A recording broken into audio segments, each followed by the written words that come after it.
পার্টেক্স গ্রুপের অঙ্গ প্রতিষ্ঠান পার্টেক্স কোল লিমিটেডের প্রায় ১১৬ কোটি ৪৫ লাখ টাকার বন্ধকি সম্পদ নিলামে তুলছে ব্যাংক এশিয়া। ঋণ খেলাপির দায়ে এই উদ্যোগ নেওয়া হয়েছে। প্রতিষ্ঠানটির ব্যবস্থাপনা পরিচালক রুবেল আজিজ বর্তমানে সিটি ব্যাংকের পরিচালক, যিনি নিলাম নোটিশে অন্যতম বন্ধকদাতা হিসেবে উল্লেখ রয়েছেন।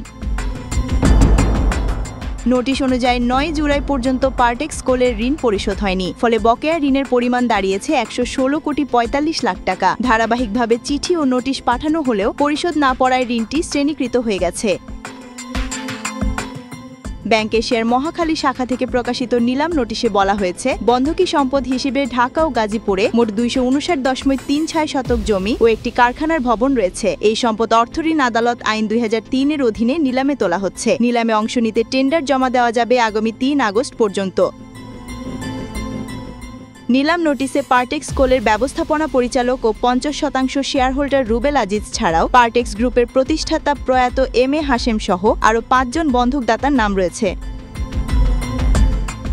ব্যাংক এশিয়ার ব্যবস্থাপনা পরিচালক সোহেল আর.কে. হুসেন জানান, প্রতিষ্ঠানটি সময়মতো ঋণ পরিশোধ না করায় আমরা বৈধভাবে নিলামে যাচ্ছি। তবে তারা যদি বকেয়া পরিশোধ করে তাহলে নিলাম স্থগিত করা হবে। আলোচনা করার দরজাও এখনো খোলা আছে। তিনি আরও বলেন, প্রতিষ্ঠানটি পরিচালনা করছেন একজন ব্যাংক পরিচালক, তার নিয়মকানুন জানা থাকার কথা।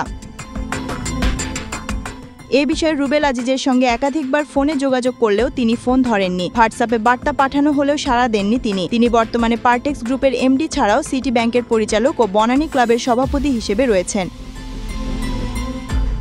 এছাড়া তিনি Partex beverage limited, Partex plastics limited, Partex jute mills limited, Partex aviation limited ও পার্টেক্স প্রপার্টিজ লিমিটেডের ব্যবস্থাপনা পরিচালক হিসেবে দায়িত্ব পালন করছেন।